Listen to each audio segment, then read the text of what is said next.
Olá, sejam muito bem-vindos, sejam muito bem-vindas a mais uma aula de Física da disciplina Física Aplicada à Biologia.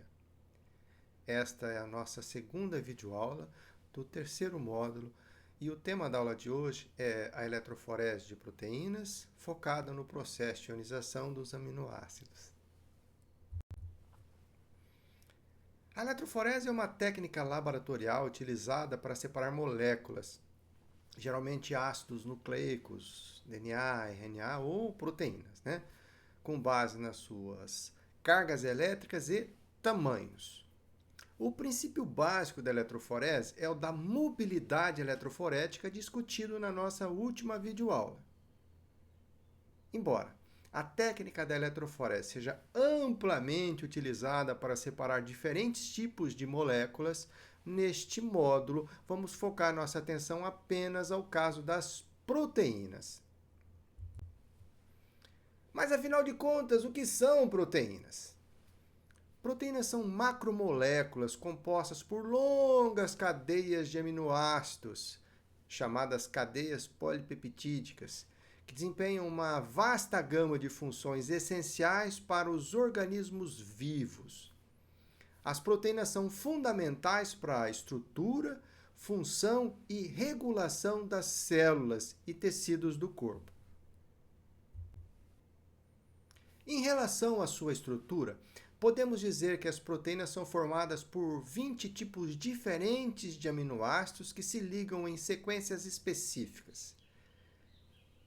Estes aminoácidos são classificados em dois grupos, os aminoácidos essenciais e os aminoácidos não essenciais, sendo que os aminoácidos não essenciais são aqueles que o nosso próprio corpo se encarrega de fazer a sua metabolização.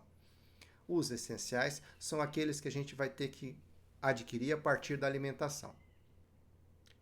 A sequência de aminoácidos determina a forma e a função da proteína.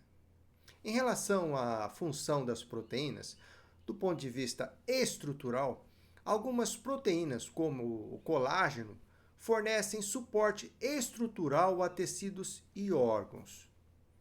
Do ponto de vista enzimático, muitas proteínas atuam como enzimas que são catalisadores biológicos, acelerando reações químicas no corpo. Do ponto de vista do transporte, proteínas como a hemoglobina transportam moléculas importantes como ferro e oxigênio. Do ponto de vista imunológico, temos que os anticorpos, que são proteínas, ajudam a proteger o corpo contra invasores patógenos. Do ponto de vista do movimento, proteínas musculares, como a actina e a miosina, são responsáveis pela contração muscular e movimento. Do ponto de vista da regulação, alguns hormônios proteicos, como a insulina, regulam processos metabólicos e a homeostase. Dentro deste contexto, perceba que as proteínas são essenciais para quase todas as funções biológicas. Estão presentes em todas as células vivas. Diante dessa enorme importância, devemos estar atentos a formas de sua obtenção. As proteínas podem ser obtidas por meio da dieta, especialmente de fontes como carnes, ovos, laticínios, leguminosas e cereais. Mas, afinal de contas, o que são aminoácidos?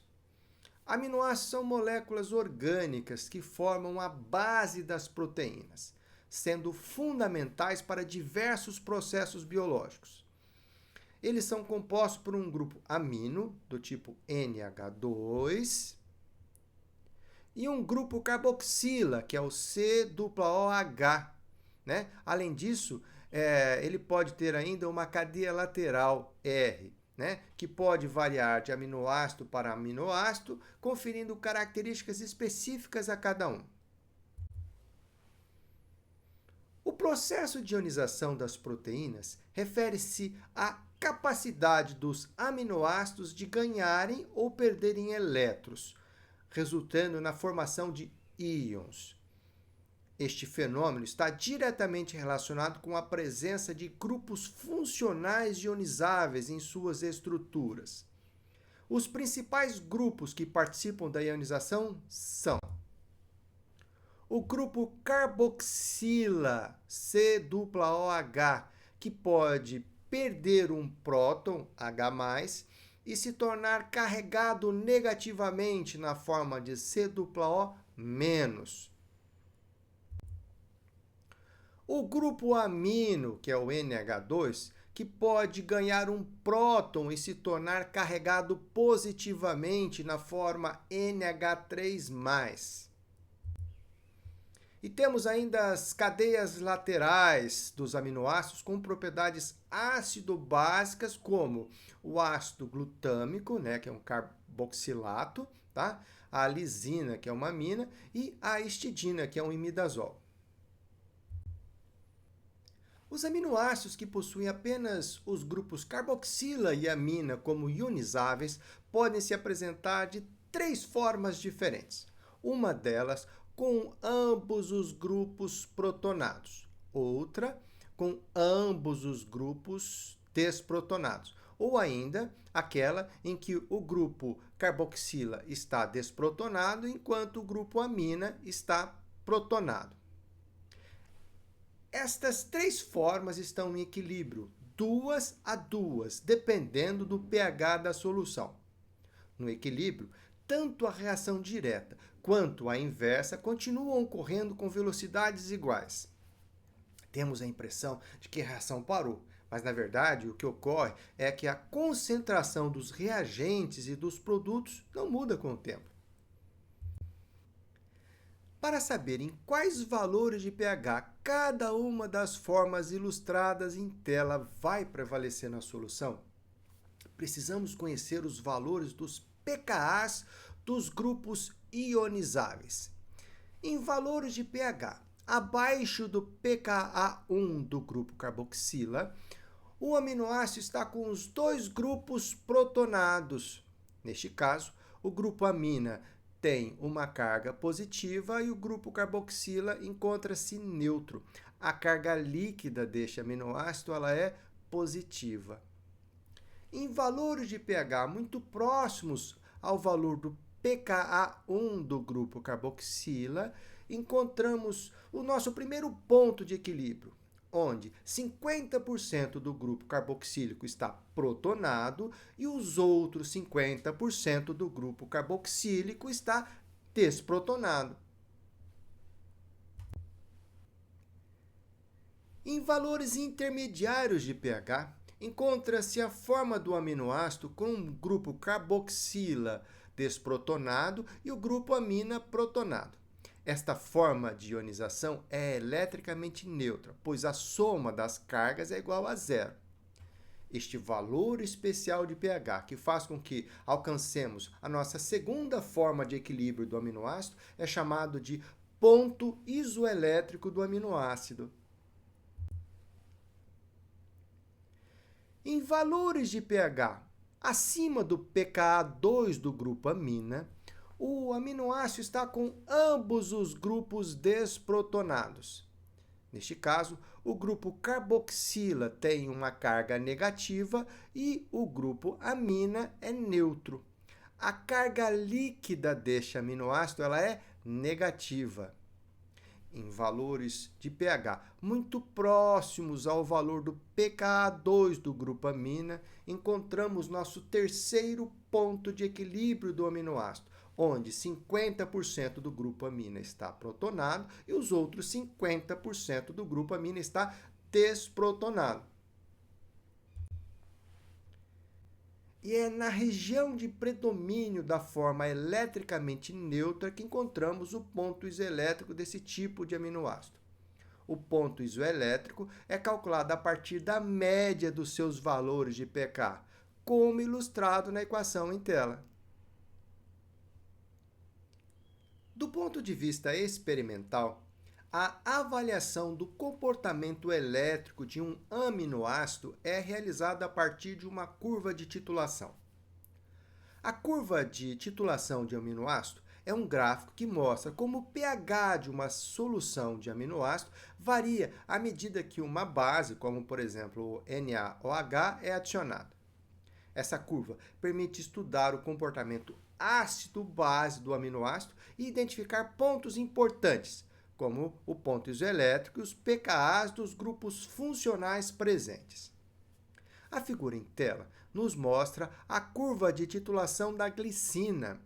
A glicina é um dos aminoácidos mais simples e não possui cadeia lateral ionizável. Sua curva de titulação possui dois platôs principais. No primeiro, encontramos o pKa1 do grupo carboxila no pH 2,3. E no segundo, encontramos o pKa2 do grupo amina no pH 9,6.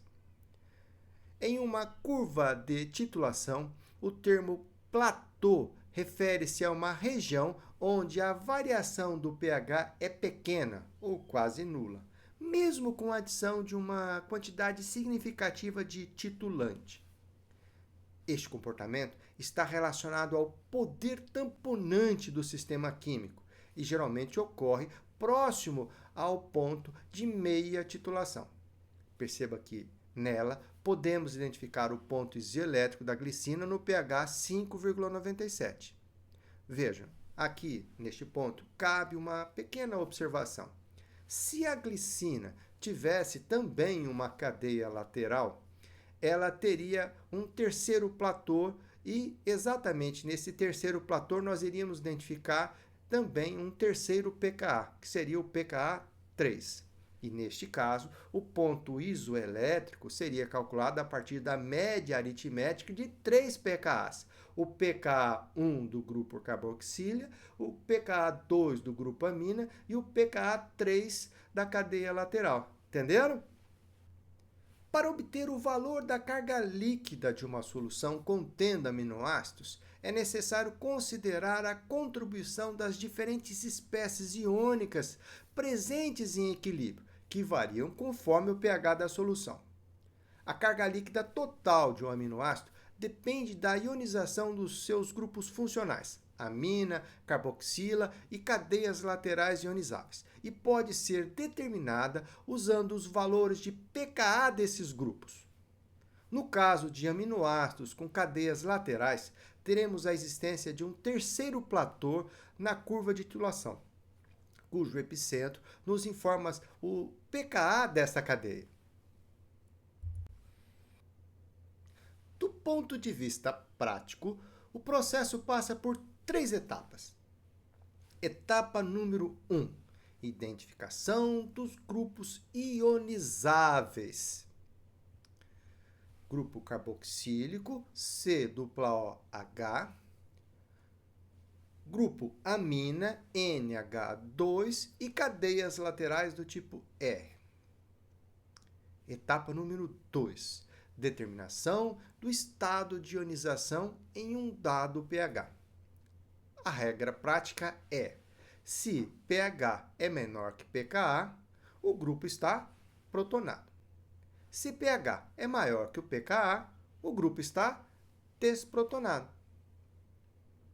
E aí agora vem a etapa número 3, o cálculo da carga de cada grupo. Começando com o grupo carboxílico. Quando protonado na forma de COOH, a carga líquida é 0. Quando está desprotonado na forma de COO-, a sua carga líquida é menos 1. E na sequência, vamos para o grupo amina. Quando protonado na forma de NH3+, a sua carga líquida é mais 1. Quando desprotonado na forma de NH2, sua carga líquida é 0. E por último, e quando aplicável, é claro, vamos para a cadeia lateral, onde o cálculo é feito conforme o pH e o pKa específico da cadeia lateral.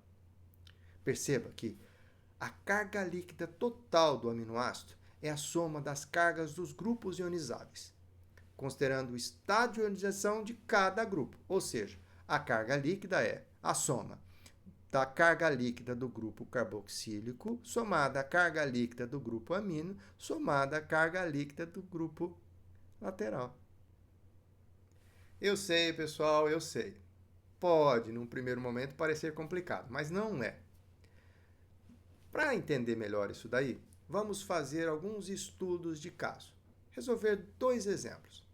Vamos ao primeiro exemplo. Considere a glicina em uma solução aquosa de pH 2. Nossa tarefa nesse exemplo é calcular a carga líquida da glicina. Veja, como o pH é 2 e 2 é menor que o pKa1 do grupo carboxílico da glicina, que é 2,34, então perceba que o grupo carboxílico dela está com uma carga líquida zero, porque ela está na forma COOH. Agora, vamos ao grupo amina. Perceba que o pH 2 é menor que 9,6, que é o pKa do grupo amina. Logo, o grupo amina também está protonado.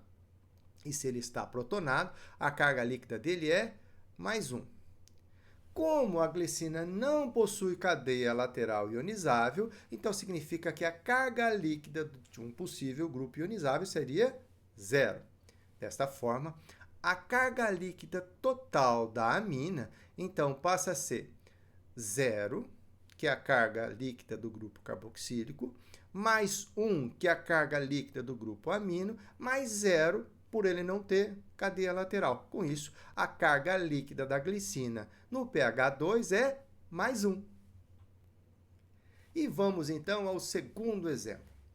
Considere a lisina em uma solução aquosa de pH 7. Nosso trabalho é calcular a carga elétrica líquida da lisina. Observe que aqui em tela nós temos a curva de titulação da lisina. A partir dela, nós vamos conseguir identificar 3 platores. No primeiro platô, nós identificamos o pKa1 do grupo carboxílica da lisina em 2,16. No segundo platô, nós identificamos o pKa2 do grupo amina da lisina em 9,06. E na sequência nós teremos um terceiro platô, que refere-se ao da cadeia lateral, com pKa 3 de 10,5. Vamos lá. Vejam. Vamos começar com o grupo carboxílico, tá? Vamos começar com o grupo carboxílico da lisina. Como o pH 7 é maior que 2,16, que é o pKa1 do grupo carboxílico, perceba que o grupo carboxílico ele estará desprotonado e estará na forma COO-. Dessa maneira, o grupo carboxílico tem uma carga elétrica negativa de menos 1. Então, vamos para o segundo grupo funcional, o grupo amino. Como o pH 7 ele é menor que 9,06, que é o valor do pKa2 do grupo amina, perceba que neste caso o grupo amina estará protonado na forma NH3 e a sua carga elétrica líquida ela é mais 1. Vamos então agora para a cadeia lateral. Como o pH 7 é menor que o pKa3, né, que é o pKa do grupo lateral do tipo amino, tá?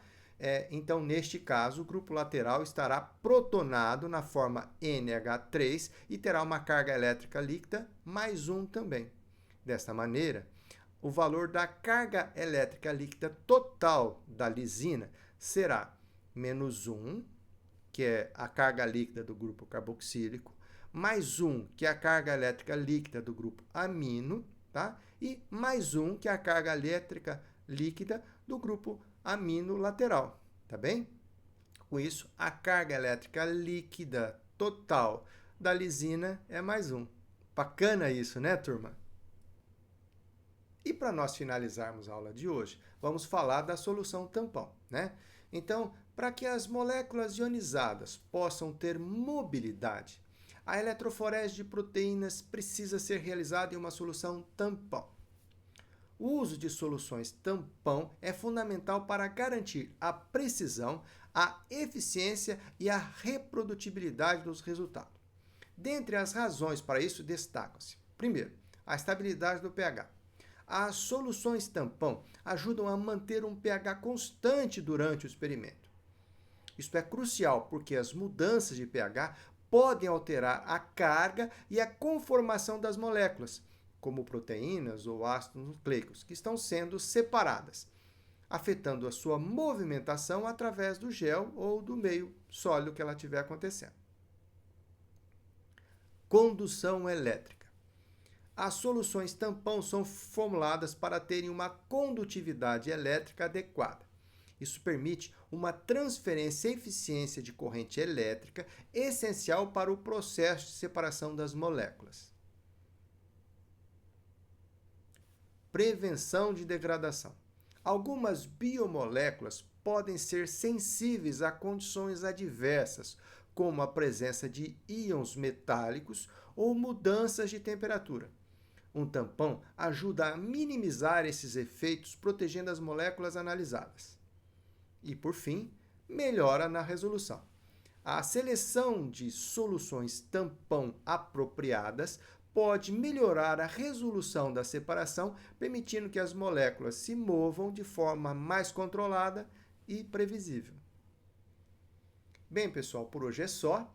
Encontro vocês em nossa próxima videoaula, no qual nós vamos falar da cuba eletroforética, das bandas eletroforéticas e dos processos realizados para a gente poder fazer a análise e separação dessas bandas eletroforéticas. Até a próxima, então!